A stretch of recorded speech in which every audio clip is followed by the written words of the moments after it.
Je voudrais vous inviter à vous abonner à cette page et à recruter d'autres gens qui vont s'abonner. Pour quelle raison? Parce que c'est une chaîne qui est consacrée à la dézombification du peuple noir.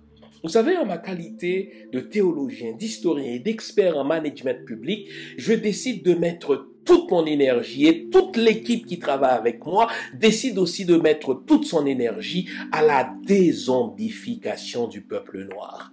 L'émission s'appelle Lumière sur le monde. Eh bien, cette lumière, ce n'est pas moi. Cette lumière, c'est le travail que nous faisons ensemble. Lorsque tout à coup, on réalise qu'on nous a roulé dans la farine, on réalise qu'on nous a trompés pendant, n'est-ce pas, des siècles, et que tout à coup, nous prenons conscience de nos ressources, nous prenons conscience de notre identité, et ayant pris conscience de tout cela, nous prenons la décision de partager ce que nous sommes, ce que nous comprenons avec les autres. Donc, nous avons besoin d'avoir une masse critique d'hommes et de femmes noirs réveillés qui vont changer, n'est-ce pas, leur pays respectif pour la gloire de nos ancêtres.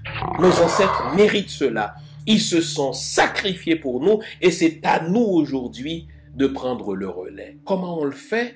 On le fait en se dézombifiant et en dézombifiant les autres.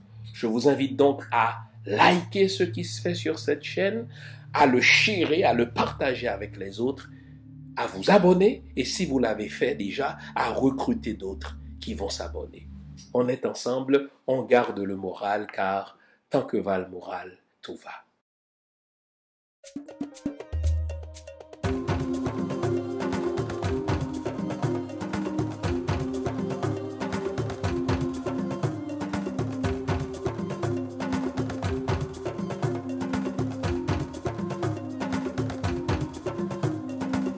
Pour le pays, pour les ancêtres, marchons unis, marchons unis. Pour le pays, pour les ancêtres, marchons unis, marchons unis. Dans nos rangs, point de traître, du sol, soyons seuls maîtres. Pour le pays, pour les ancêtres, marchons unis, marchons unis. Pour le drapeau, pour la patrie, mourir est beau, mourir est beau. Notre passé nous crie, ayez l'âme aguerrie. Mourir est beau, mourir est beau. Pour le drapeau, pour la patrie. Quelques versets de la Dessalinienne, c'est-à-dire de l'hymne national haïtien.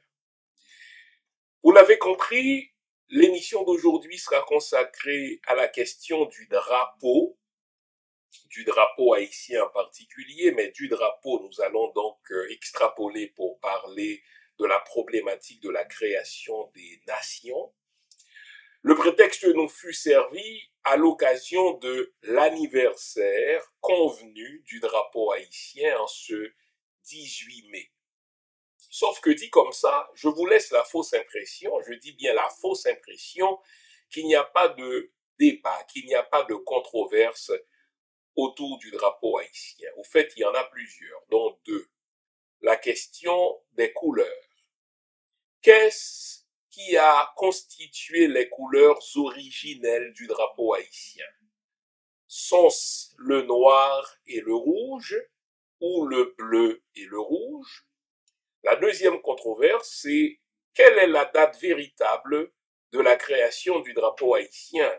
Est-ce le 18 mai 1803, comme on le fait depuis toujours, ou bien est-ce que ce drapeau a été créé en février 1803? Derrière tout ce débat haïtiano-haïtien se profile un autre débat, un débat plus africain, un débat plus afro-descendant. Nous savons que nos ancêtres, lorsqu'ils ont créé nos nations, lorsqu'ils ont créé nos drapeaux, ils ne l'ont pas fait à l'improviste, ils y ont pensé. Le le choix des couleurs, le choix des devises. Et moi, je voudrais attirer votre attention sur l'idéologie qui se cache derrière le choix des couleurs, l'intention qui se cache derrière les devises qui sont choisies, derrière les symboles qui sont choisis par nos ancêtres. Et puisqu'on va parler de symboles, on va parler d'égrégores, et on parlera, lâchons le mot, aussi, n'est-ce pas, de mysticisme derrière la création de nos drapeaux. C'est ça le sujet d'aujourd'hui. Et tout ça, c'est dans un premier temps. Mais dans un deuxième et second temps, nous allons aussi nous intéresser aux conditions par lesquelles nos ancêtres ont créé le drapeau et ont créé la nation. Pourquoi ils ont réussi là où nous échouons, nous? Quelle est leur recette? Pourquoi eux ont réussi, tandis que nous continuons d'échouer piteusement? Donc, vous notez que le drapeau n'est que prétexte pour regarder en face nos problématiques de nation, nos problématiques contemporaines. Vous connaissez le rituel. À ce stade-ci, je vous invite à vous offrir une bonne tasse de thé, une bonne tasse de café, une bonne tasse de chocolat chaud, bref, tout ce qui est de nature à vous garder éveillé. Je vous veux attentif ce matin encore, car nous allons nous dire les vraies affaires. Restez là, je vous reviens après la pause que voici. À bientôt. Vous nous l'avez demandé, nous avons le plaisir de vous apprendre que désormais, toutes nos émissions, sont disponibles avec des sous-titrages en 3 langues, en français, en anglais et en créole. Nous sommes conscients que l'émission Lumière sur le Monde est devenue une véritable plateforme familiale autour de laquelle des parents et des enfants se réunissent pour s'informer de ce qui se fait en Haïti, en Afrique ou ailleurs dans le monde. Pour vous faciliter la vie, nos émissions sont désormais disponibles avec des sous-titrages en 3 langues, français, créole et anglais. Nous progressons avec vous, nous marchons avec vous de manière à relever nos communautés et nos peuples. Nouveau, toutes nos émissions sont disponibles avec des sous-titrages en français, en anglais et en créole.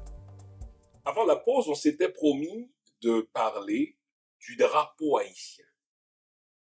Mais de parler surtout du drapeau en tant que symbolique, en tant qu'égrégore, et nous intéresser à la question, mais pourquoi nos ancêtres ont-ils choisi telle couleur plutôt que telle autre, nous intéresser aux armoiries, nous intéresser, n'est-ce pas, aux devises, aux légendes que nos ancêtres ont choisies.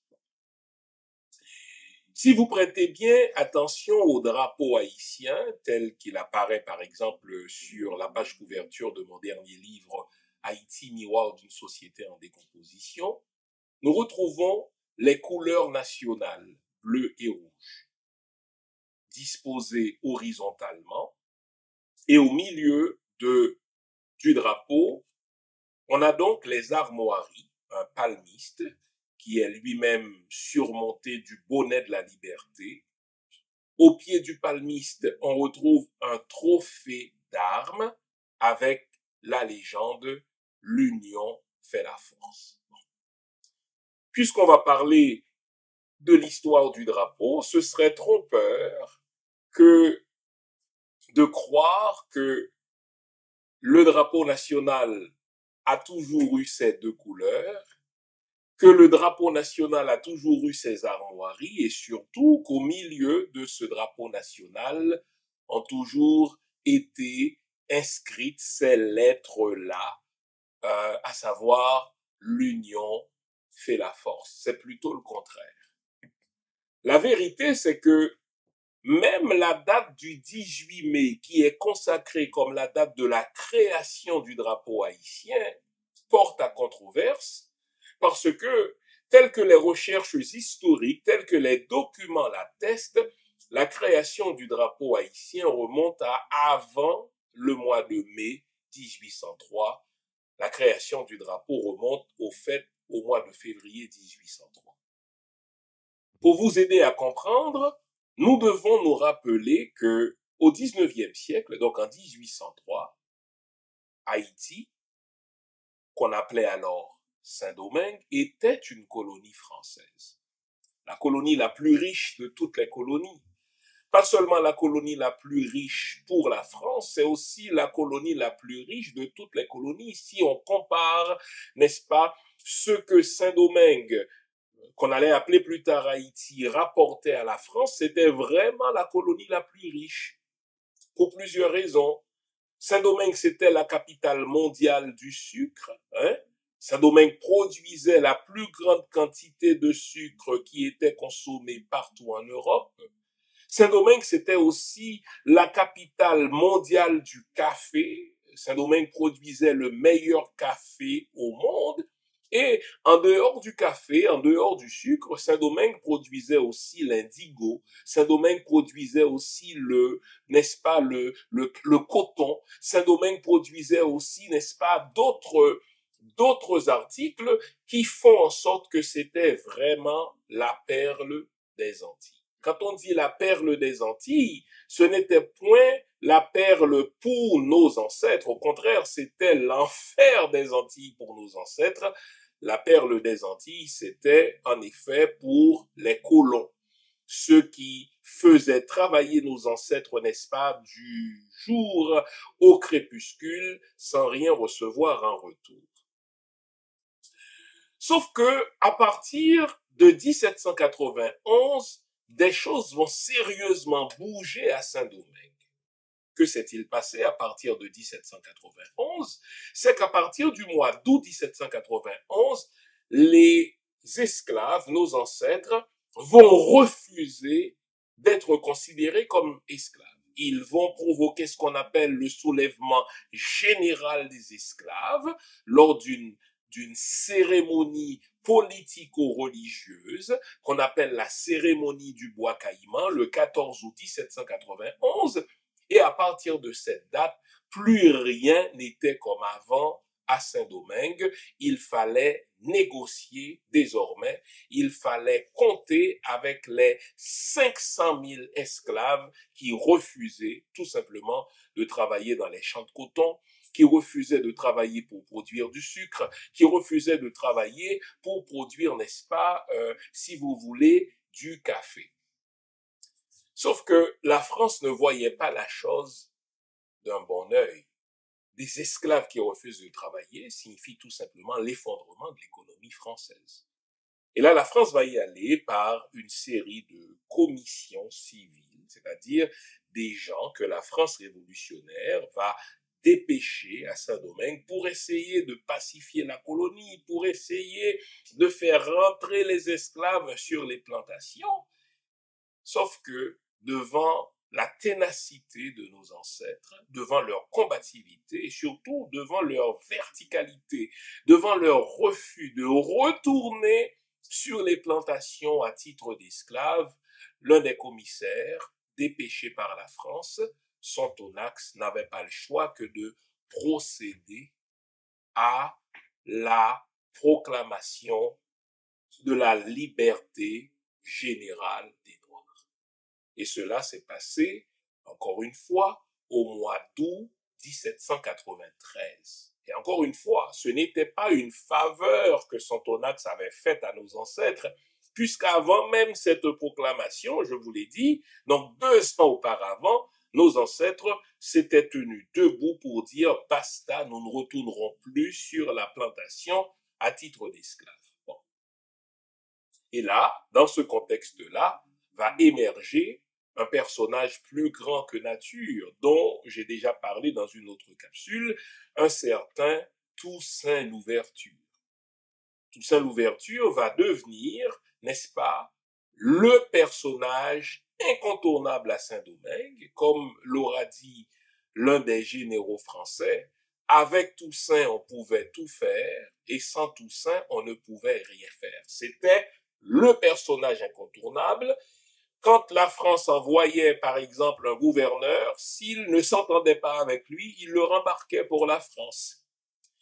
Il était devenu non seulement le militaire le plus en vue, mais également le politicien le plus expérimenté de la colonie, en sorte que ce Toussaint Louverture était à la fois un militaire, politicien et surtout un diplomate aguerri qui s'entretenait avec les représentants de l'Angleterre, qui s'entretenait avec les représentants des États-Unis. Il correspondait avec le président des États-Unis lui-même pour faire commerce avec lui, qui s'entretenait aussi avec les représentants de l'Espagne. Bon. Et déjà, n'est-ce pas, on sentait que Saint-Domingue s'en allait vers autre chose que vers un simple statut de colonie française. À preuve, Toussaint, en 1801, va écrire une constitution spécifique pour Saint-Domingue. Entre-temps, en France, il y a un certain Napoléon Bonaparte qui règne et qui décide de faire rentrer Saint-Domingue dans l'ordre, dans le statu quo ante. C'est quoi cette affaire de Noirs qui refusent d'être traités comme esclaves? C'est quoi cette affaire de Noirs qui refusent de travailler comme avant pour des Blancs? Et surtout, quelle est cette affaire d'une colonie qui est dirigée par un Noir à titre de gouverneur général à vie? Et c'est ainsi donc que Napoléon Bonaparte, ça c'est important de le dire parce que ça va vous permettre de comprendre le contexte de la création du drapeau, Napoléon Bonaparte va préparer ce qu'on appelle l'expédition Leclerc, la plus grosse expédition de l'armée française dans les Antilles. Cette expédition donc va être dirigée par le capitaine général, le beau-frère de Napoléon Bonaparte lui-même, le général Leclerc, et dans cette expédition, c'est quand même 30 000 soldats qui sont dépêchés vers les Antilles, c'est quand même 33 vaisseaux français qui arrivent dans les mers domingoises, c'est quand même 21 frégates françaises qui arrivent, en sorte que, à leur arrivée, Toussaint Louverture a dit décidément c'est toute la France qui arrive à Saint-Domingue. Quel était donc le but de l'expédition Leclerc? But avoué, ramener de l'ordre à Saint-Domingue. But inavoué, réduire l'influence de Toussaint Louverture à Saint-Domingue, le tuer ou le déporter éventuellement, ce qui sera fait. Déporter tous les officiers mulâtres qu'il y a à Saint-Domingue.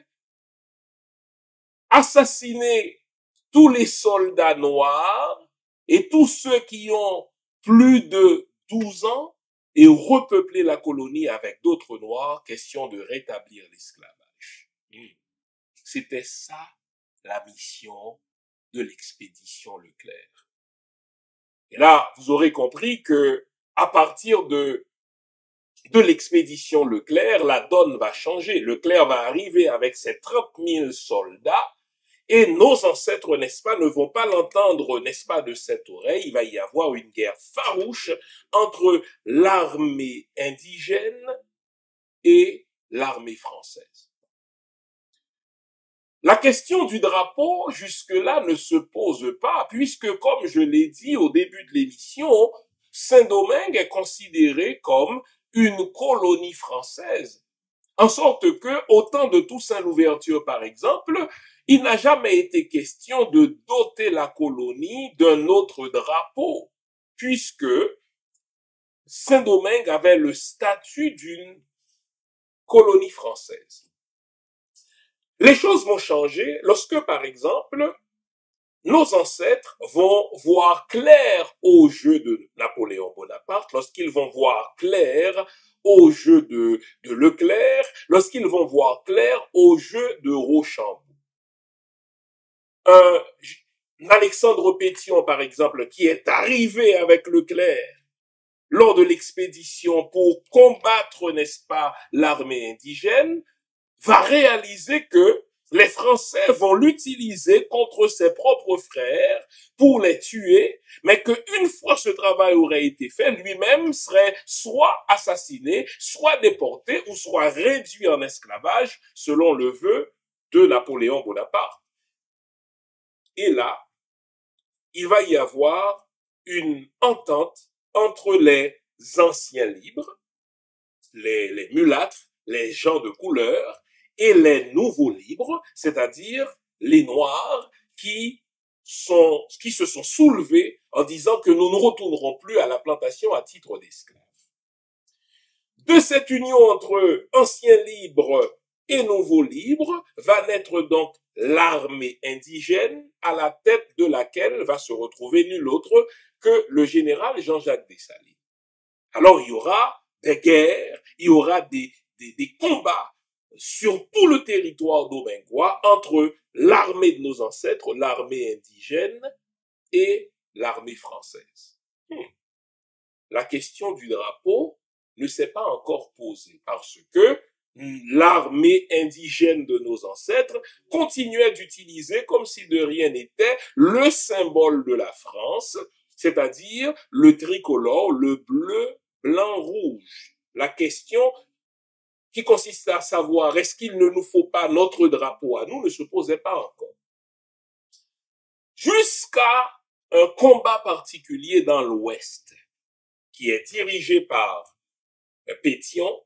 Ce combat eut lieu dans la plaine du cul-de-sac, donc dans l'ouest, n'est-ce pas, de l'île. Que s'est-il passé? À la suite de ce combat farouche entre l'armée française et l'armée indigène, eh bien, l'armée française va mettre la main sur un certain nombre, n'est-ce pas, de produits, sur un certain nombre de butins qui provenaient de l'armée indigène. Et l'un des objets saisis par l'armée française, c'est le drapeau de l'armée indigène. Ce drapeau-là n'était nul autre que le bleu, blanc, rouge. Et alors là, les Français n'ont pas pu s'empêcher de rire. Ils ont dit, écoutez, regardez des gens qui prétendent se battre pour l'indépendance.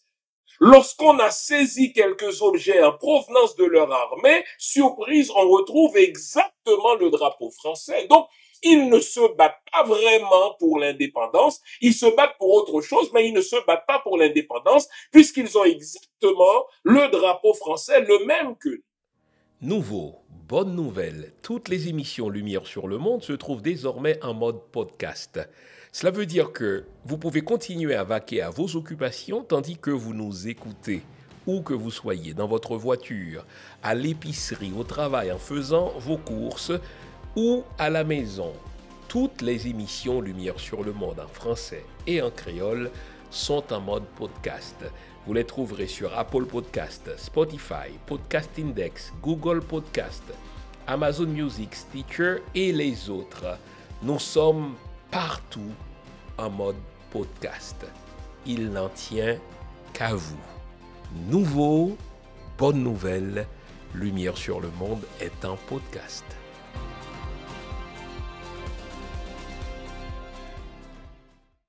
Et vous savez qu'en contexte de guerre, la propagande est un élément important.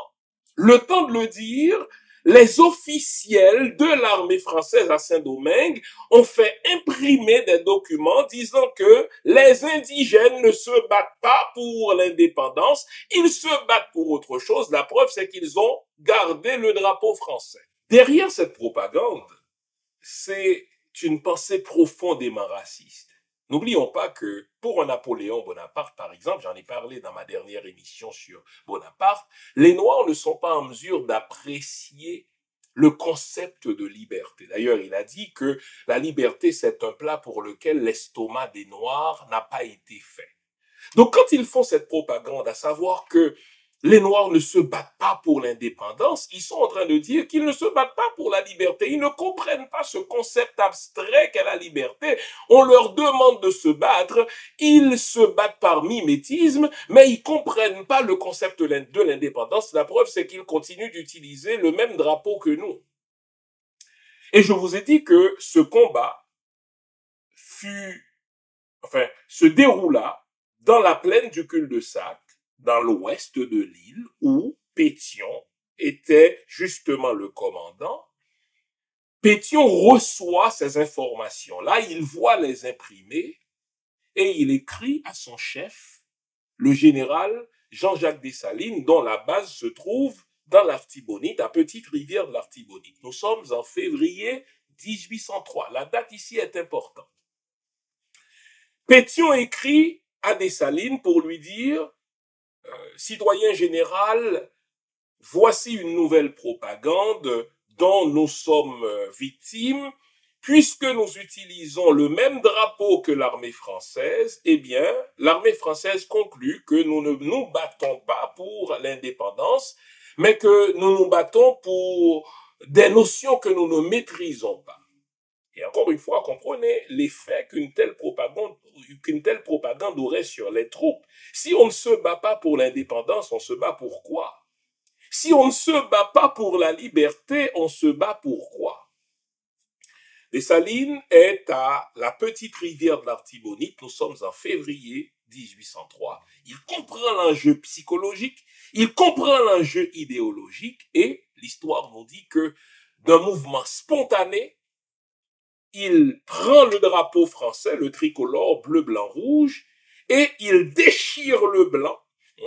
Le blanc qui est ici le symbole du français esclavagiste, le symbole du français suprémaciste, le symbole du français, n'est-ce pas, raciste, et il demande à sa filleule, Catherine Flon, de coudre les deux autres morceaux qui restent, c'est-à-dire le bleu et le rouge, et dans son esprit, le bleu symbolise le nouveau libre, le noir, le rouge symbolise l'ancien libre, n'est-ce pas, l'homme de couleur, et il dit désormais, voilà notre drapeau. Le bleu et le rouge, disposés verticalement, le bleu du côté de la rampe et le rouge de l'autre côté, et au milieu du drapeau, il écrit la devise « Liberté ou la mort ». Ça, c'est en ce qui concerne Dessalines. Mais là, on n'a rien réglé encore. Tout ce que je vous dis là, c'est que s'il faut parler de la création du drapeau haïtien, le drapeau haïtien, historiquement, le drapeau haïtien, techniquement, n'a pas été créé le 18 mai 1803. Il a été créé en février 1803. Au fait, quelque part, vers le 13 ou le 14 février, il faut déduire la date, même si on n'est pas sûr, puisque dès le lendemain, le frère de Catherine Flon, qui avait toute l'oreille et toute l'attention de Jean-Jacques Dessalines, va être assassiné, Jacques Flon va être assassiné par les Français. Mais, très bien, nous sommes en février, ce qui écarte la date du 18 mai, comme date de la création du drapeau haïtien. Nous allons voir pourquoi on retient la date du 18 mai. En vous présentant le bleu et le rouge comme les couleurs du drapeau dessalinien, je vous laisse la fausse impression que le bleu et le rouge auraient été le premier drapeau que nos armées indigènes ont utilisé. Vous notez que désormais, je parlais de l'armée indigène et là, tout à coup, je parle des armées indigènes. C'est un fait exprès. Je vais vous rappeler quelque chose. Quand on parle de l'armée indigène avec les Jean-Jacques Dessalines, avec les Alexandre Pétion, avec les Capois-Lamort, avec les Henri Christophe, pour ne citer que ces gens-là, on oublie qu'il y a d'autres combattants qui ne se sont pas ralliés à cette armée indigène sous le contrôle de Jean-Jacques Dessalines. Parce que au moment où l'on se parle, il y a environ 500 000 nouveaux libres, c'est-à-dire 500 000 Noirs, anciennement esclaves, qui refusent de travailler et qui sont, grosso modo, intégrés dans ce qu'on appelle l'armée indigène. Sauf que, de ces 500 000 Noirs-là, 60% d'entre eux sont nés en Afrique. On les appelle des bossales. Les autres 40% sont nés à Saint-Domingue, qu'on les appelle justement des créoles. Et il y a eu des divergences de vues, des divergences d'opinion, des divergences de vision quant à ce qu'il fallait faire désormais à Saint-Domingue. Parmi ces bossales, il y a les fameux marrons, ceux qui vont faire des razzias, ceux qui vont pratiquer la guérilla dans les plaines il frappe et il retourne dans les montagnes, selon la technique du hit and run. Il frappe et il court. Bon. À la tête de ces marrons-là se trouvent de grands noms, par exemple, comme un certain L'Amour d'Errance. L'Amour d'Errance, qui est une véritable légende, surtout dans le sud d'Haïti, lui, il ne s'entend pas avec Dessalines pour une raison simple, c'est que quand Dessalines luttait dans l'armée française sous la direction de Leclerc, Leclerc utilisait Dessalines, entre autres, pour aller poursuivre les marrons dans les montagnes, et Dessalines n'était pas tendre avec eux. Maintenant que Dessalines ne lutte plus pour Leclerc, et qu'il lutte pour autre chose, c'est-à-dire pour l'indépendance de l'île, pour l'indépendance de Saint-Domingue, eh bien, l'Amour d'Errance a de la difficulté à croire en la conversion, pour ainsi dire, n'est-ce pas, de Dessalines. Donc, ces deux-là ne s'aimaient pas et ne se sentaient pas. Pourquoi je vous parle de l'Amour d'Errance? C'est que l'Amour d'Errance, lui, originaire de l'Afrique, selon les sociétés secrètes, il serait originaire du Congo. Lui, ça c'est très important, bien avant la date de février 1803, utilisait un drapeau pour ses propres troupes. Et devinez quelles étaient les couleurs de ce drapeau? Noir et rouge, disposés verticalement. Le noir et le rouge. Et la devise des troupes de l'Amour d'Errance, c'était libre ou mourir. Et là, je dois vous rappeler qu'avec Dessalines, c'est le bleu et le rouge. La devise de Dessalines, c'est liberté ou la mort. Sauf que le drapeau de l'Amour d'Errance, qui précède dans le temps celui de Dessalines, c'était le fameux noir et rouge, vertical, n'est-ce pas? Et au milieu de ce drapeau, il y a une devise, libre ou mourir. Vous l'aurez remarqué, on a changé notre site web. Sur le site web, vous trouverez plusieurs onglets. L'onglet Accueil vous souhaite la bienvenue et tout de suite après, vous tombez sur l'onglet Biographie. Alors là, vous avez une idée des études que j'ai faites. Ensuite, vous avez l'onglet Boutique.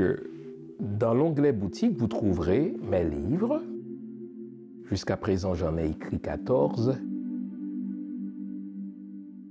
Toujours dans la boutique, vous aurez aussi accès au type de formation que j'offre, soit à des individus ou à des entreprises. Vous avez aussi l'onglet événements. À l'onglet événements, on vous dit ce que je fais, où je le fais et quand je le fais. Comme ça, si je présente une conférence quelque part, si je donne une formation quelque part, vous le savez. Mais ça, c'est à venir. À l'onglet articles, vous avez accès à quelques-uns des articles que j'ai fait paraître sur moult sujets.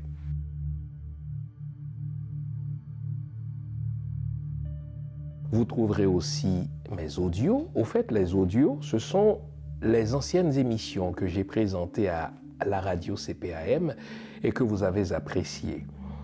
Ce sont des émissions que j'ai présentées sur toutes sortes de sujets allant de la spiritualité à la mystique, de la mystique à la religion, en particulier la religion chrétienne, le judaïsme et un petit peu d'islam aussi. Donc vous trouverez de tout cela.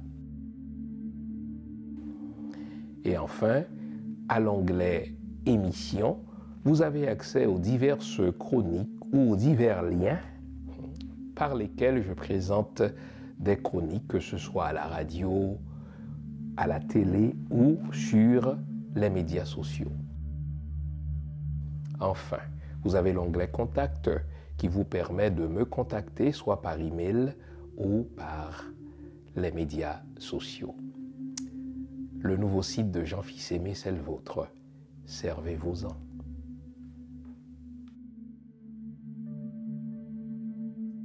Si vous me demandez entre le bleu et le rouge d'une part et le noir et le rouge d'autre part, lequel a précédé l'autre, eh bien, mon métier d'historien me commande de vous dire que le noir et le rouge précèdent le bleu et le rouge, puisque bien avant la décision de Jean-Jacques Dessalines d'enlever le blanc du tricolore français et de créer un nouveau drapeau avec les deux couleurs restantes, le bleu et le rouge, et d'y apposer la devise « Liberté ou la mort », il y avait le drapeau de la Montdérance dans le sud, qui était le noir et le rouge disposés verticalement, et au beau milieu de ce drapeau, on retrouve justement la devise « Libre ou mourir ».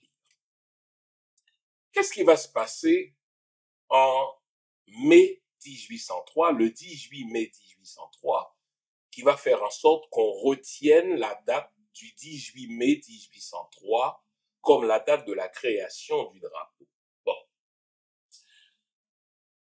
En 1803, nous sommes dans cette fameuse guerre de l'indépendance qui va prendre fin en novembre 1803 à Vertières, lorsque Rochambeau, qui remplace le général Leclerc, va céder, n'est-ce pas, l'île aux indigènes, à nos ancêtres. Entre-temps, des généraux sont placés par Dessalines dans divers départements du pays. Nous avons par exemple le général Nicolas Geffrard qui est dans le sud. Nous avons le général Alexandre Pétion qui est dans l'ouest. Nous avons Dessalines qui est dans l'Artibonite. Sauf que celui qui règne en maître, n'est-ce pas, dans le département du sud, c'est précisément celui qui ne s'entend pas avec Dessalines, à savoir la Montdérance. Comprenez ce que ça représente pour une armée qui se veut unifiée. Une armée, précisément, se distingue d'une autre institution par sa capacité de communiquer entre les divers départements. La guerre de l'indépendance bat son plein, sauf que Dessalines n'arrive pas à envoyer des troupes et des munitions à Geffrard dans le sud. Pétion n'arrive pas non plus à envoyer des troupes et des munitions à Geffrard dans le sud. Et la question se pose, comment, écoutez bien, comment nous réconcilier avec les troupes de la Montdérance dans le sud pour nous permettre d'acheminer vers, n'est-ce pas, le sud des armes et des munitions. Pétion, qui est reconnu pour être un conciliateur, va entrer en contact avec le bras droit de la Montdérance, un certain Pierre Cangé. Il fait savoir à Pierre Cangé, je sais qu'entre Dessalines et votre chef, la Montdérance, ce n'est pas le grand amour, mais il y a sûrement moyen de nous entendre. Voulez-vous venir nous rencontrer, Dessalines et moi, à l'Arcaillet, pour que nous puissions trouver un modus vivendi, un modus operandi, de manière à ce que nous puissions acheminer des troupes et des munitions dans le sud vers Nicolas Geffrard. C'est ainsi donc que la date du 18 mai 1803 va être choisie et l'Arcaillet va être choisi parce que c'est la base de Pétion qui est responsable, n'est-ce pas, du département de l'Ouest. Qu'est-ce qui va se passer à l'Arcaillet? Il ne sera pas question de drapeau, les amis. Il sera question de s'entendre en tant que diverses armées indigènes pour combattre l'ennemi commun, à savoir le français esclavagiste. Vous notez que la Montdérance n'a pas daigné venir à cette rencontre. La Montdérance n'a pas daigné faire le déplacement pour venir à ce congrès de l'Arcaillet. C'est plutôt son bras droit, Pierre Cangé, qui est venu. Il est venu à bord de 3 ou 4 bateaux, n'est-ce pas?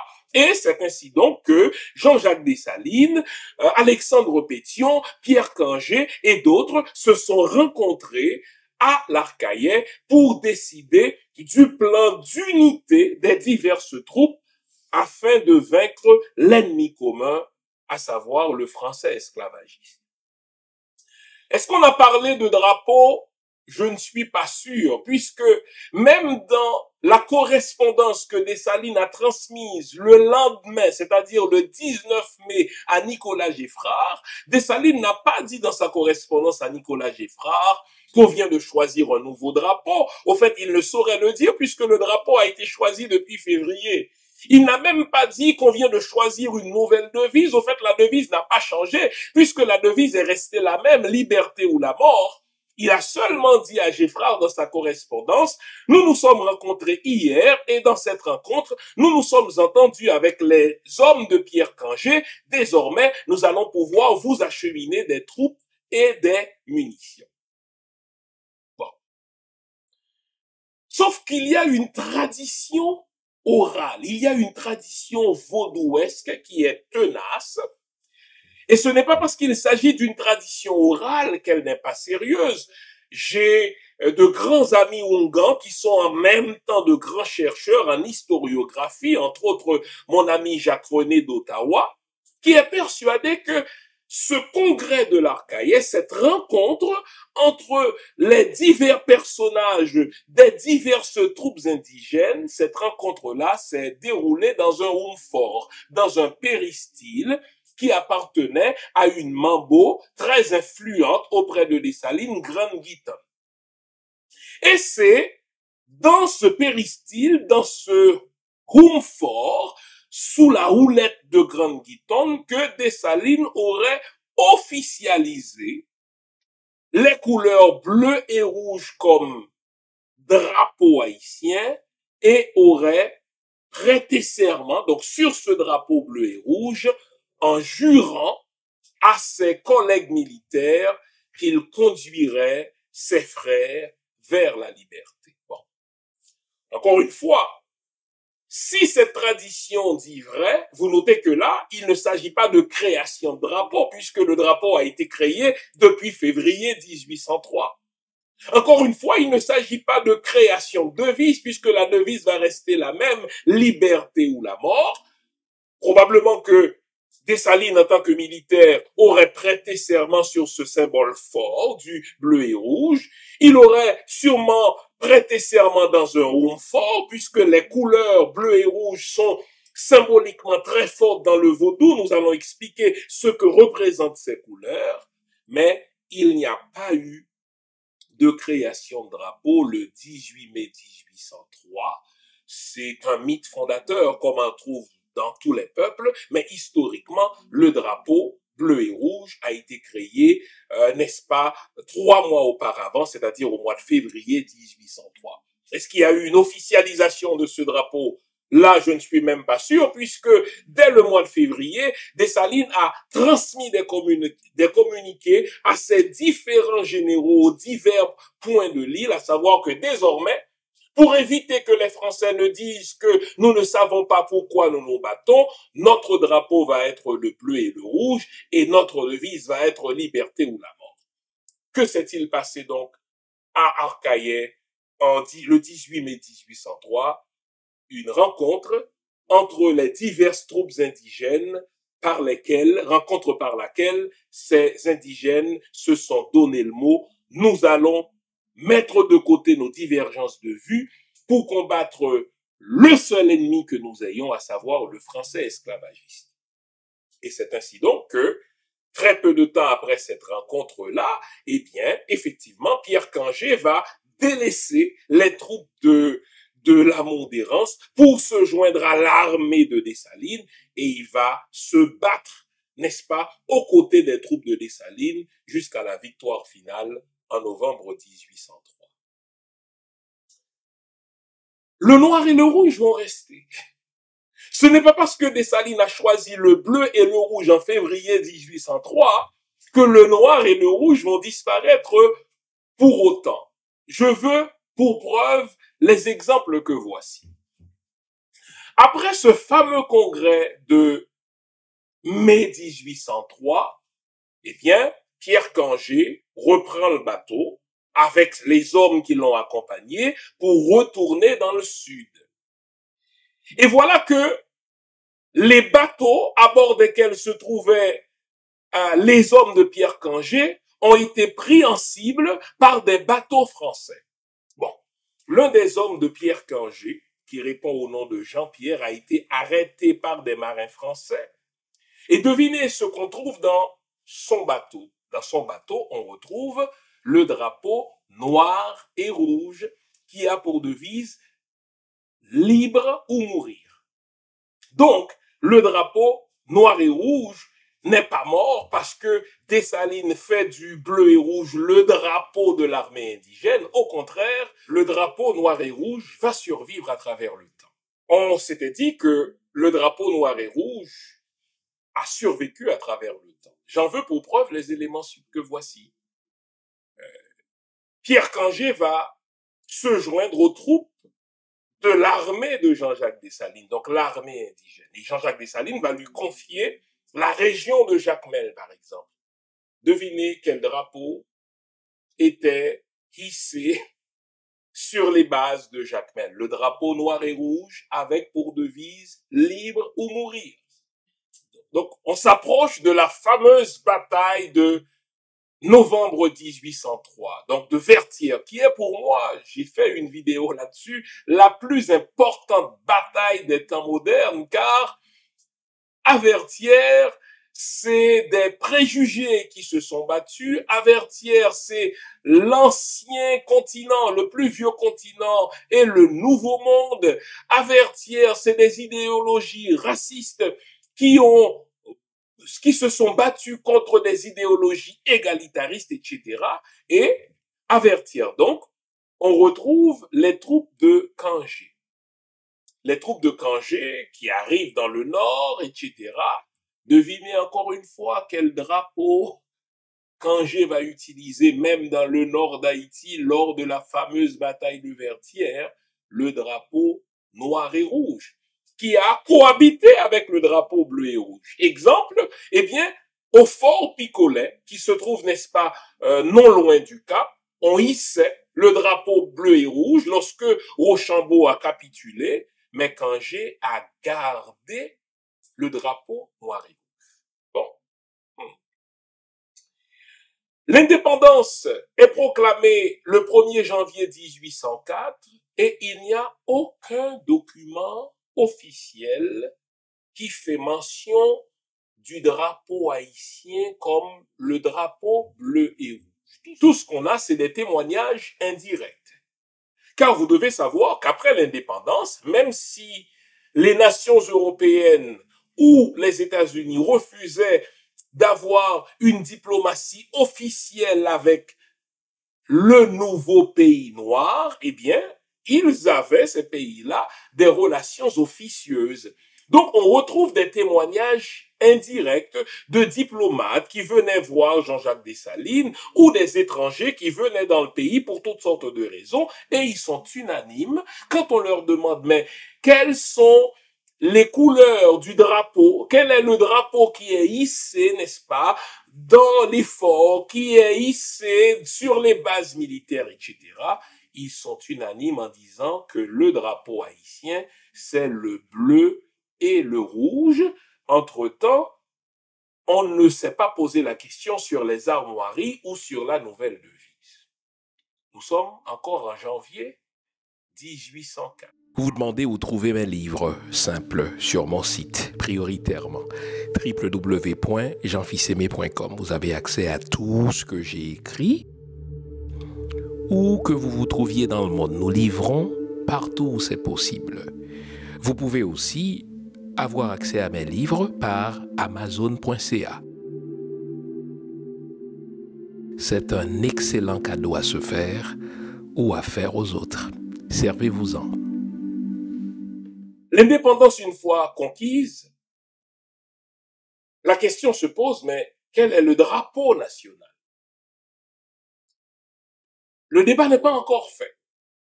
On n'a pas encore de documents officiels qui disent voici le drapeau officiel de la nation. Tout ce qu'on a, encore une fois, ce sont des témoignages indirects de représentants officieux des nations européennes comme l'Angleterre, de représentants officieux des États-Unis qui sont unanimes quand on leur demande mais quel est le drapeau qui est hissé sur les forts? Quel est le drapeau qui est hissé sur, n'est-ce pas, les bâtiments militaires? Eh bien, ces observateurs étrangers sont unanimes en disant leur drapeau, c'est le bleu et le rouge. Mais vous notez qu'à date, il n'y a pas de réflexion qui est faite encore sur les vraies couleurs du drapeau haïtien. Ah, nous sommes en janvier 1804.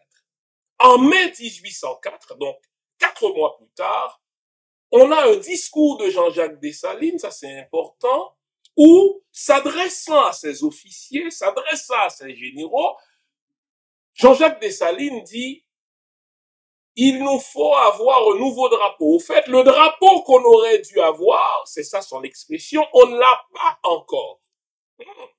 Quel est ce drapeau? Il nous laisse songeur.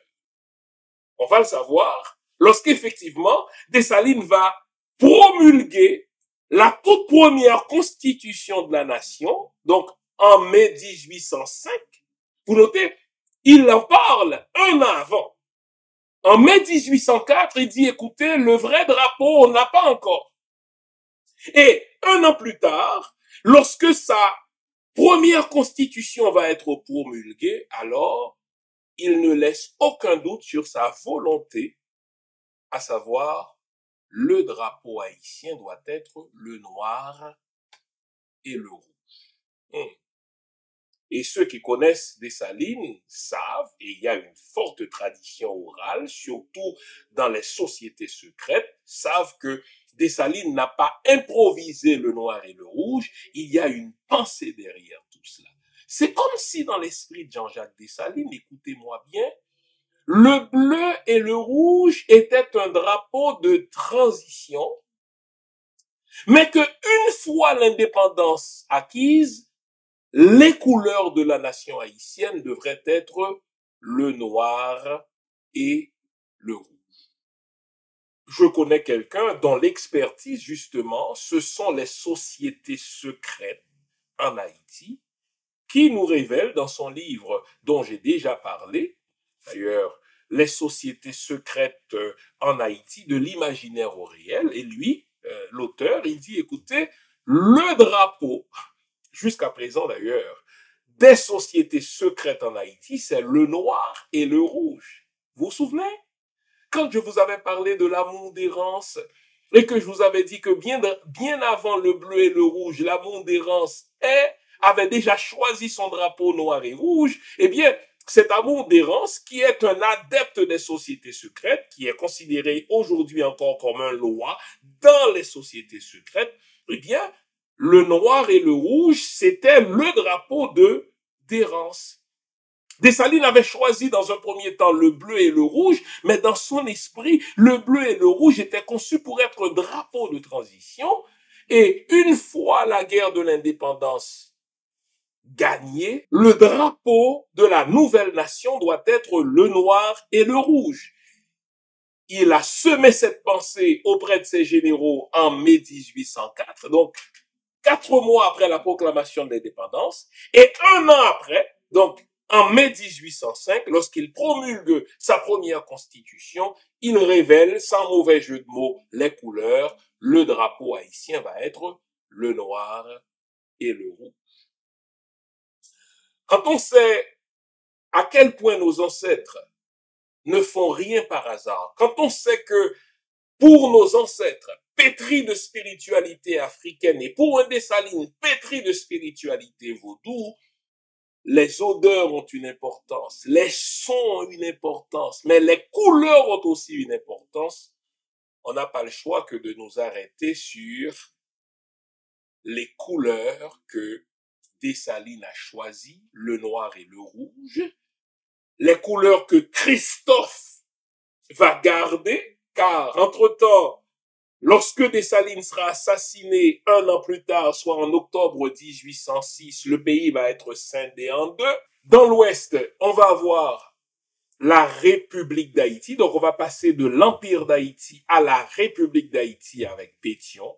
Le drapeau de la République de Pétion va être le bleu et le rouge disposés horizontalement, tandis que dans le Grand Nord, On va donc passer au royaume du Nord avec Christophe et le drapeau du royaume d'Haïti va être justement le noir et le rouge disposés verticalement avec le noir du côté de la rampe. Quand on sait à quel point nos ancêtres étaient pétris de spiritualité africaine, quand on sait à quel point un Dessalines était pétri de spiritualité vaudou, puisqu'il y a une forte tradition voulant que les couleurs aient été choisies dans des péristyles, on ne peut se contenter de dire, écoutez, c'est une question de couleur, c'est une bagatelle, que nous importe que ce soit le bleu et le rouge, que nous importe que ce soit le noir et le rouge. Non. Avec Jean-Jacques Dessalines, il y a eu une pensée profonde avant d'en venir à jeter son dévolu sur le noir et le rouge.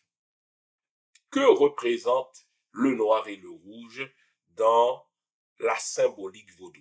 Notez d'abord que le noir et le rouge sont les couleurs des sociétés secrètes mystiques en Haïti. C'est comme si pour Dessalines, eh bien, nous avons fait ce que nous avons fait grâce aux puissances tutélaires de nos ancêtres, grâce aux puissances tutélaires de nos aïeux, et que sans l'apport des sociétés secrètes, nous n'aurions pas battu, n'est-ce pas, l'armée française, et c'est important parce que les sociétés secrètes, c'est tout le service de renseignement de l'armée indigène, les sociétés secrètes, c'est tout le service d'empoisonnement des Français, les sociétés secrètes, c'est tout le service d'espionnage auprès des Français, les sociétés secrètes, c'est tout le service de mobilisation des troupes, et oui, Dessalines, dans un élan de reconnaissance vis-à-vis de ces sociétés secrètes-là, on dit, écoutez, si nous voulons être cohérents avec nous-mêmes, nous devons reconnaître ces sociétés secrètes dans ce qu'elles ont apporté à cette nouvelle nation dans sa démarche vers l'indépendance. Les couleurs de ce nouveau pays doivent être le noir et le rouge. Ça, c'est le premier sens qu'il faut accorder à cela, puisque le noir et le rouge sont les couleurs officielles des sociétés secrètes. Alors, arrêtons-nous à la symbolique des couleurs. Le noir et le rouge. Intéressons-nous d'abord au rouge. Vous notez que ce soit dans le drapeau transitoire dans l'esprit de Dessalines, le bleu et le rouge, ou dans le drapeau permanent, le noir et le rouge, on retrouve le rouge. Pourquoi le rouge? Parce que le rouge, c'est la couleur symbolique d'Ogou-Ferraille, le dieu de la guerre, le dieu qui ne craint rien, le dieu qui, dans les mythes fondateurs d'Haïti, a chevauché un capot à la mort, par exemple, qui n'a pas eu peur des canons des troupes françaises, qui n'a pas eu peur des boulets des troupes françaises, au point que l'un des boulets des troupes françaises a atteint son chapeau et son cheval, il en est tombé, et dans sa chute, il continuait de dire, n'est-ce pas, en avant, en avant. Cette bravoure a impressionné à ce point Rochambeau que Rochambeau a demandé un arrêt momentané, le temps de féliciter ce soldat qui venait de se couvrir de tant d'honneur. Et lorsque Rochambeau devait capituler justement le 18 novembre 1803, il a tenu à faire don à ce brave soldat du nom de Capois-la-Mort, qui n'a eu peur ni de la mort, qui n'a eu peur ni des canons français. Et dans les sociétés secrètes haïtiennes, dans la mystique vaudou, on a dit que ce Capois-la-Mort fut chevauché par Ogou-Ferraille, dont la couleur symbolique est le rouge. Quand on dit que Capois-la-Mort fut chevauché par Ogou-Ferraille, que dire de Dessalines? D'ailleurs, on continue de dire que Ogou-Ferraille s'est incarné en Jean-Jacques Dessalines. C'est l'homme qui n'avait peur de rien, qui n'avait peur de rien par sa fougue, qui n'avait peur de rien par son intelligence, qui n'avait peur de rien en ce qu'il savait qu'il était investi d'une mission, celle de libérer ses frères et de les conduire à l'intelligence. Donc le rouge, c'est un hommage rendu à Ogou-Ferraille. Si vous avez des doutes sur cet aspect précis de l'histoire, Eh bien, lisez les rapports des Français eux-mêmes, qui sont archivés en France, par exemple, où des généraux racontent, on ne comprend pas ces Noirs-là, on leur tire dessus, ils sont à nu-corps, ils n'ont pas de chaussures, ce sont des va-nu-pieds. Parfois, ils n'ont pas d'uniforme du tout, ce sont des sans-culottes. Ils nous marchent dessus, on leur ouvre le feu, ils continuent de danser, ils continuent de festoyer, ils disent en avant. Ils continuent de dire que même s'ils devaient mourir, ils allaient se retrouver, n'est-ce pas, en Guinée, en Afrique, et que le canon des Français, c'est de la poussière. Eh bien, si vous avez des doutes sur leur bravoure, lisez donc les rapports des Français. Pour moi qui suis croyant, je ne peux écarter cet aspect surnaturel.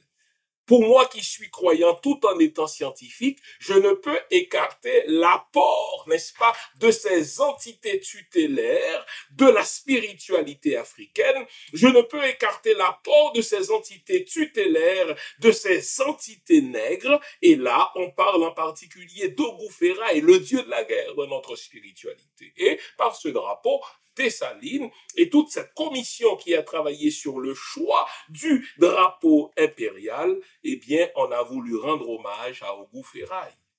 Vient maintenant le noir. Dans la symbolique vaudou, le noir, c'est entre autres la couleur de l'Egba. L'Egba, dans le panthéon vaudou, c'est l'entité qui se trouve au carrefour de la vie et de la mort. C'est l'entité qui fait la jonction entre le ciel et la terre. C'est l'entité qui fait la jonction entre l'ici-bas et l'au-delà. C'est l'entité qui fait la jonction entre, n'est-ce pas, l'ici et maintenant et l'au-delà.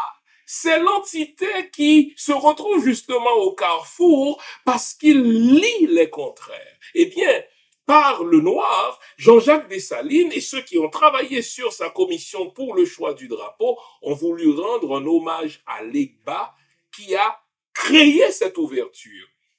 L'Egba qui a ouvert justement les barrières. Vous notez que dans toute cérémonie vaudou, on doit demander à l'Egba d'ouvrir les barrières parce que c'est l'esprit des opportunités, c'est l'esprit des ouvertures, c'est l'esprit qui fait se joindre des contraires. Donc par le noir, Jean-Jacques Dessalines a voulu rendre hommage à cet esprit tutélaire qui rend possible ce qu'on croyait impossible. Pensez-y. Pensez-y, les amis. Quand on parle de la guerre de l'indépendance, c'est une guerre qui a commencé, entre autres, n'est-ce pas, depuis 1791, là. Et on avait vu en Toussaint Louverture une incarnation de l'Egba en ce que Toussaint Louverture rendait possible ce qu'on croyait impossible. Pensez-y. Nos ancêtres ont battu les Anglais. Un général Maitland de l'armée anglaise a dû capituler devant Toussaint Louverture. Et j'aime à dire que c'est à Saint-Domingue que pour la première fois, des armées européennes ont mordu la poussière devant des armées non européennes. Avant Saint-Domingue, les armées européennes se battraient entre elles. Parfois, l'une gagnait, l'autre perdait. Mais c'est la première fois à Saint-Domingue qu'une armée européenne était battue aux mains d'une armée non européenne. Toussaint a fait ça en battant l'armée anglaise. Toussaint a fait ça en battant l'armée espagnole. Toussaint a fait ça en battant l'armée française, puisque Toussaint n'a pas toujours été aux côtés des Français. On l'a vu dans l'émission consacrée à Toussaint Louverture, il se battait du côté des Espagnols. Alors, tous disaient, mais cet homme-là fait des ouvertures partout, il doit être l'incarnation de l'Egba. Et l'une des couleurs symboliques de l'Egba, c'est le noir. Précisément parce qu'on a fait ce que personne n'a cru être possible. On pensait que les Noirs n'étaient pas faits pour la liberté. On pensait que les Noirs étaient inférieurs aux Blancs. On pensait que les Noirs étaient plus des animaux que des humains. Voilà que nous venons d'établir la toute première république noire indépendante du monde. Haïti devient une terre d'opportunités. C'est ça aussi le message que Dessalines veut envoyer par la couleur du noir. Le noir, symbole de l'ébat, c'est le symbole des ouvertures, c'est le symbole des opportunités. Si vous prenez le temps de lire la Constitution impériale, Dessalines veut que Haïti soit une terre de liberté pour tous. Il l'a dit. Qui que vous soyez, dès que vous mettez le pied sur Haïti, vous devenez libre. Donc, ce qui était impossible pour les autres devient possible. Et vous notez que dans ce sens-là, la révolution haïtienne a été une source d'inspiration pour tous les mouvements révolutionnaires de par le monde. Aux États-Unis, par exemple, un Nat Turner, dans sa révolte contre ses maîtres esclaves, a été inspiré par la révolution haïtienne. À la Jamaïque aussi, on regardait ce qui se passait en Haïti. Partout à travers le monde, Haïti était devenu le phare, n'est-ce pas, des nations libres, au point que même Victor Hugo, j'en parle dans mon livre, qui a eu des accès de racisme en son temps, eut à dire qu'Haïti est devenu un phare. Voilà le message que Dessalines a voulu lancer par le choix du noir. Le noir, dans la symbolique vaudou, c'est la couleur de l'Egba. Qui dit l'Egba dit opportunité. Qui dit l'Egba dit ce qui était impossible devient possible. Qui dit l'Egba dit justement tout devient possible alors. Le noir et le rouge, voilà les symboles, voilà les couleurs de la nation telle que Dessalines le veut. Le noir et le rouge, maintenant, du point de vue humain, c'est pour le noir quelque chose de fondamental que Dessalines voulait communiquer. Dans sa constitution, Dessalines a dit que le peuple haïtien serait reconnu comme un peuple noir d'un point de vue générique. Donc toutes ces nuances de colorisme, tous ces préjugés coloristes, tu as le teint plus clair, donc tu es plus près du blanc, donc tu es supérieur. Tout ce qu'on voit dans nos nations aujourd'hui, n'est-ce pas? Que ce soit en Haïti ou bien dans les nations antillaises ou bien dans les nations africaines, car nous ne sommes pas épargnés contre ce virus du colorisme. J'ai le teint clair, je suis supérieur. Ma femme a le teint clair, elle est plus belle qu'une femme qui a la peau foncée. Dessalines a voulu régler ce problème par le drapeau noir et rouge. Nous sommes un peuple noir. Être noir signifie être fier. Être noir signifie être parmi les premiers peuples de la terre ou être le premier peuple de la terre. Être noir signifie être libre. Voilà pourquoi notre nation est symbolisée par le noir. Mais le rouge, c'est la couleur du sang. Quel sacrifice nos ancêtres n'ont-ils pas dû consentir pour nous donner cette belle nation que nous gaspillons aujourd'hui? Ils ont versé leur sang. On ne peut compter les hommes et les femmes, car il y a eu beaucoup de femmes aussi qui se sont battues sur les champs de bataille, dans l'armée indigène, comme chef de régiment, comme chef de troupe. Eh bien, est-ce qu'on peut évaluer la quantité de sang qui a été versé pour nous donner ce beau pays? Eh bien, par le noir et le rouge, Dessalines a voulu communiquer ce rappel, ce mémorial. Ce que nous avons là, nous le recevons en cadeau, mais ça n'a pas été un cadeau pour les autres. Ils ont dû se battre. D'où la première devise dessalinienne, liberté ou la mort. Voilà donc ce que Dessalines voulait comme drapeau. Avant de passer au second point, si jamais on veut être sérieux en tant que peuple haïtien, il nous faut revenir au drapeau noir et rouge, disposé verticalement.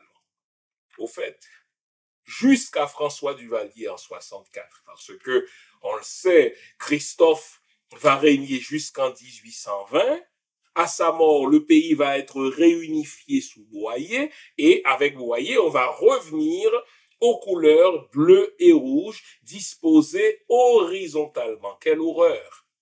Les symboles sont importants.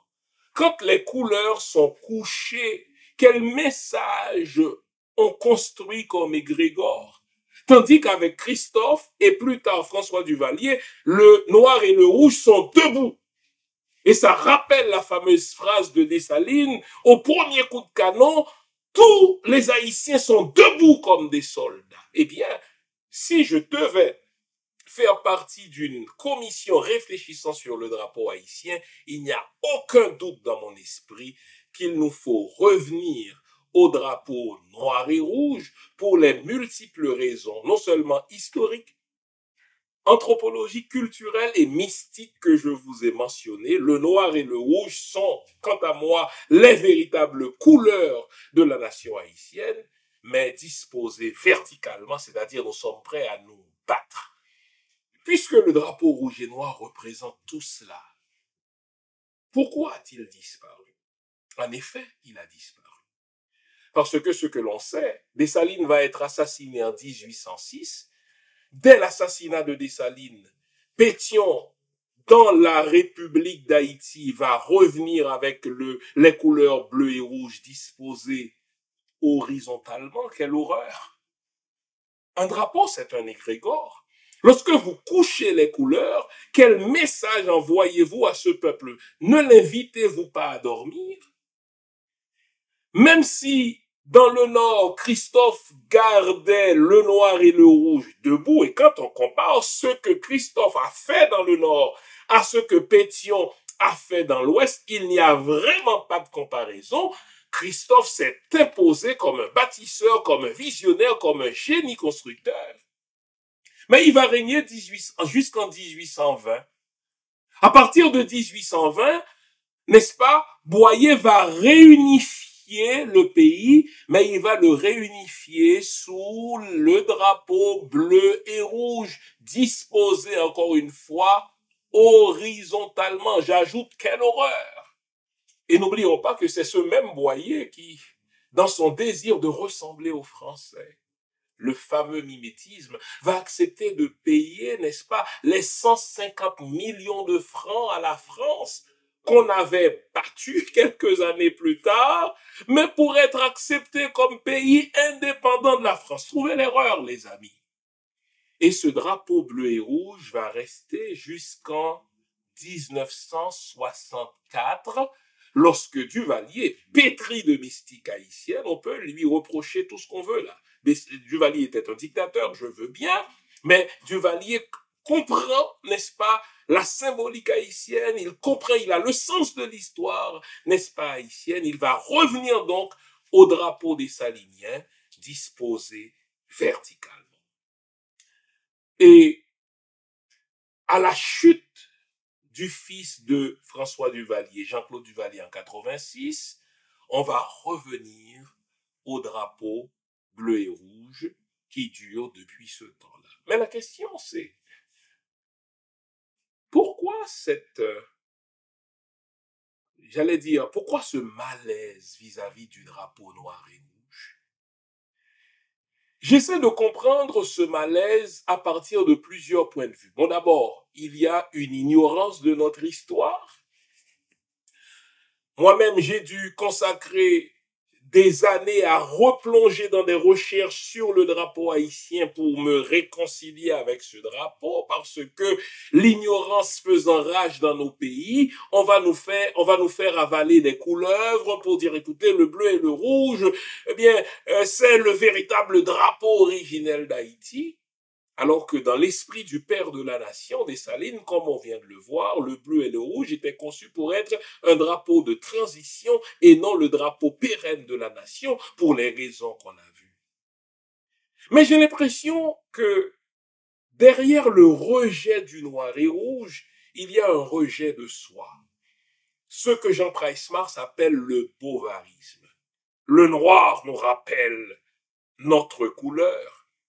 Le noir nous rappelle notre race, et précisément parce que nous avons été scolarisés dans une école coloniale où on nous a appris à aimer le blanc et à détester le noir, donc à nous détester nous-mêmes, j'ai l'impression que dans notre subconscient collectif, quand on voit le noir, il nous rappelle notre passé et on préfère le cacher, on préfère le remplacer par le bleu. Je prête toujours attention à ceux qui défendent le bleu et le rouge aux dépens du noir et le rouge. Et quand ils amènent leurs arguments, c'est jamais des arguments historiques, car l'histoire montre que le noir et le rouge a précédé le bleu et le rouge, et même Dessalines qui, dans un élan spontané, choisit le bleu et le rouge plutôt que le noir et le rouge, est revenu au noir et le rouge. Donc quand les gens disent, écoutez, le bleu et le rouge est antérieur au noir et rouge, historiquement c'est faux pour les raisons que je viens de voir. J'ai l'impression qu'il y a quelque chose d'inavouable. Vous savez quoi? On ne peut construire une nation en continuant à se détester. On ne peut construire une nation en continuant à ignorer ce que le père de cette nation avait en vue lorsqu'il s'est sacrifié pour nous donner cette nation. Vous notez par exemple que dans le cas des États-Unis, jusqu'à présent, ils ont la même constitution. Et lorsqu'il y a un débat au 21e siècle, ils vont s'adresser à la Cour suprême pour que la Cour suprême dise à la nation qu'est-ce que les pères fondateurs avaient en vue lorsqu'ils avaient écrit tel ou tel article de la Constitution. Et ils vont chercher à comprendre l'esprit des pères fondateurs de manière à arrimer leur vie sur ce que les pères fondateurs voulaient. Nous avons le père fondateur de la nation qui nous a donné un drapeau et puis, ignorant la symbolique mystique qu'il y a derrière cela, ignorant la symbolique historique qu'il y a derrière ce drapeau, nous décidons par nous-mêmes de le remplacer par le bleu et le rouge. Et à chaque fois qu'on veut faire le débat, c'est comme si c'était une chose réglée. Non, c'est pas une chose réglée. Si personnellement j'avais l'opportunité de faire partie d'une commission sur le drapeau haïtien, je plaiderais jusqu'à la dernière goutte de mon sang pour qu'on revienne au noir et au rouge pour des raisons historiques, pour des raisons mystiques, oui. La mystique fait partie de la culture haïtienne et pour des raisons culturelles. Et tandis que nous en sommes à nous poser la question sur l'opportunité ou non d'amender la constitution haïtienne, je pense que nous ne devons pas évacuer la question du drapeau. Une nation est faite de symboles, surtout quand il s'agit d'Haïti, la première nation noire indépendante dans le monde. Il ne faut pas évacuer le symbolisme de la chose. Et il suffit de s'être rendu ne serait-ce qu'une fois en Haïti pour comprendre à quel point Haïti, c'est une terre mystique. Lorsque les Taïnos avaient appelé Haïti, Haïti ou terre haute, ils ne parlaient pas seulement des montagnes qui entourent ce pays, ils parlaient d'Haïti en tant que terre mystique, terre hautement, n'est-ce pas, mystique. Alors, on ne peut évacuer la question mystique dans l'égrégore de notre drapeau. Je vous ai livré ma pensée, à vous de la transmettre à d'autres pour qu'on revienne à la pensée du père fondateur de la nation, à savoir le drapeau noir et rouge. On va s'arrêter ici et à la toute fin de l'émission, je voudrais m'intéresser à la question que voici. Pourquoi nos ancêtres ont réussi tandis que nous échouons? Je comprends qu'il y a un trauma qui est associé au drapeau noir et rouge puisque Duvalier l'a utilisé en 64 et cela jusqu'à son départ. Je comprends ça. Moi-même, je suis né sous Duvalier. Je suis un prématuré à cause de Duvalier. Mais nous devons justement faire face à nos traumas pour nous reconnecter à notre histoire. Est-ce que vous notez quelque chose?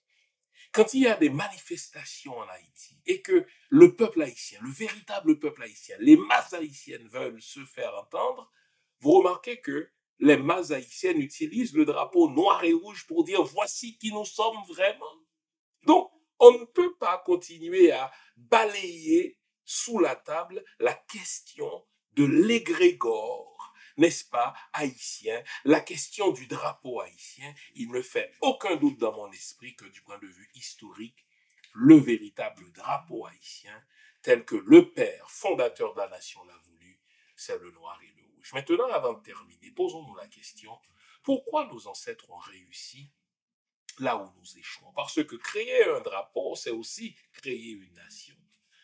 nos ancêtres étaient en mesure d'utiliser leurs ennemis ou leurs ennemis. J'ai l'impression que nous avons perdu notre lucidité. Nous prenons pour amis des gens qui sont au fait nos ennemis.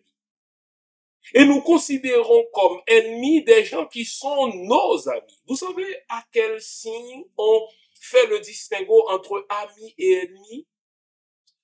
Un ennemi, c'est quelqu'un qui nous veut du mal. Comment on sait que quelqu'un est notre ennemi? Regardez son histoire avec nous. Vous pensez que la France est votre ami? Vous pensez que le Royaume-Uni est votre ami? Vous pensez que les États-Unis sont vos amis? Regardez l'histoire de ces pays-là avec votre pays et vous allez réaliser que ces pays-là vous ont toujours fait du mal en ce qu'ils vous ont toujours exploité. Donc, nos ancêtres ont pu identifier leur ennemi. Est-ce que nous avons cette lucidité-là? Ou souvent, nous prenons l'ennemi pour l'ami et nous considérons nos amis potentiels, qui sont peut-être égarés aujourd'hui, comme des ennemis. Quelqu'un qui n'a pas la même pensée politique que nous, quelqu'un qui n'a pas la même vision que nous. Ce n'est pas parce que quelqu'un ne partage pas les mêmes convictions politiques que moi qu'il devient automatiquement mon ennemi. Toussaint Louverture appelait ceux qui n'avaient pas les mêmes visions politiques que lui, comme des amis, des frères, qui ont été égarés pendant un certain temps et à qui il faut tendre, n'est-ce pas, l'olivier de la paix. La deuxième raison qui explique le succès de nos ancêtres dans la création du drapeau, dans la création de la nation, c'est qu'ils étaient en mesure de construire un projet commun. Ils identifiaient leurs ennemis. Ils avaient un projet commun. Quel était ce projet commun?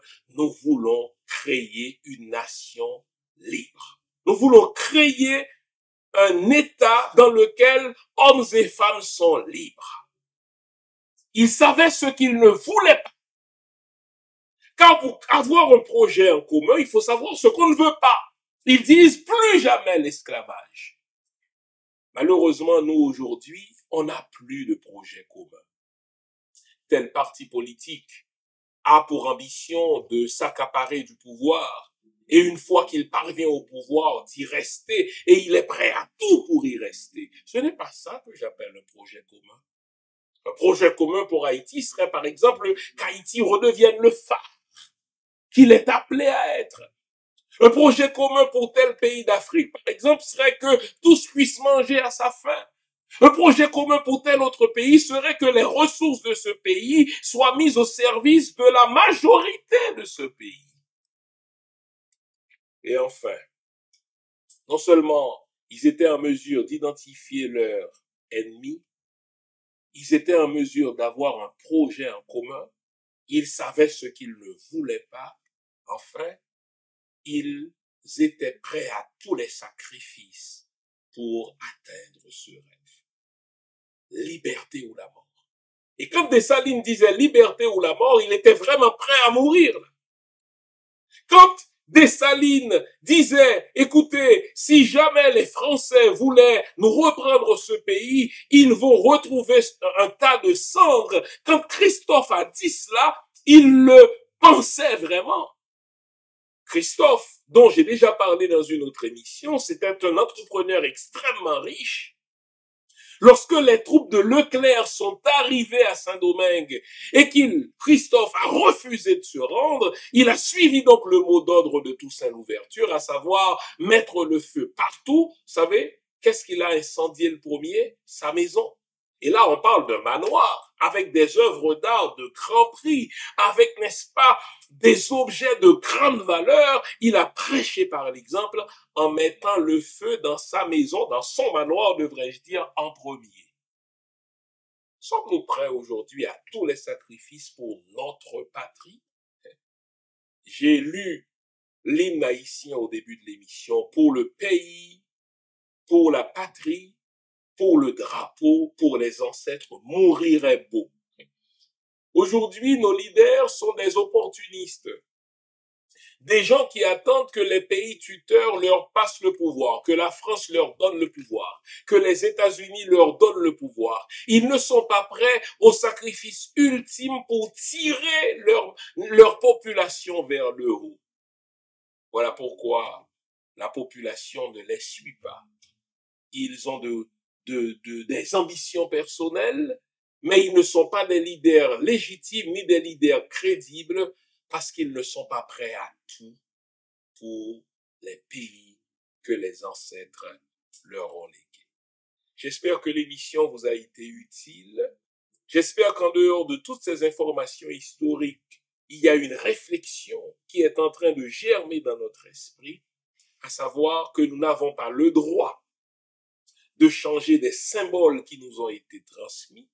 Nous n'avons pas le droit de changer des égrégores qui nous ont été donnés lorsque nos ancêtres ont choisi, n'est-ce pas, les couleurs, ils savaient ce qu'ils faisaient. Maintenant, à nous de nous rendre dignes de cet héritage et de pousser cet héritage plus loin et plus haut que les ancêtres ne nous ont transmis.